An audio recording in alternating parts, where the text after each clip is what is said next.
हज़रत मूसा अलैहिस्सलाम ने जब फ़िरौन से कहा कि तुम लोगों पर ज़ुल्म करना बंद कर दो, नहीं तो अल्लाह का अज़ाब तुम पर नाज़िल होगा।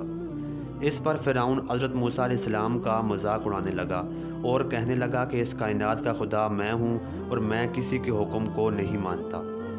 इसके बाद फ़िरौन ने हज़रत मूसा अलैहिस्सलाम और उन पर ईमान लाए लोगों के कत्ल का सोचा। इसी दौरान अल्लाह का हुक्म आया कि है मूसा, जो लोग ईमान लाए हैं उनको साथ लेकर यहाँ से निकल जाओ। हज़रत मूसा अलैहिस्सलाम दरियाए नील के पास पहुँचे। फ़िरौन अपनी फ़ौज के साथ उनके पीछे पड़ा हुआ था। जब अल्लाह के हुक्म से मूसा अलैहिस्सलाम ने अपनी लाठी को समुंदर पर मारा तो वहाँ पर रास्ता बन गया और मूसा अलैहिस्सलाम अपने साथियों समेत पार हो गए। लेकिन जब फ़िरौन दरिया को पार करने लगा तो अल्लाह के हुक्म से वो दरिया मिल गया और फ़िरौन अपनी फ़ौज के साथ वहीं पर गर्क हो गया। दरियाए नील ही वो जगह है जहाँ पर सूरज की रोशनी सिर्फ़ एक बार पड़ी थी।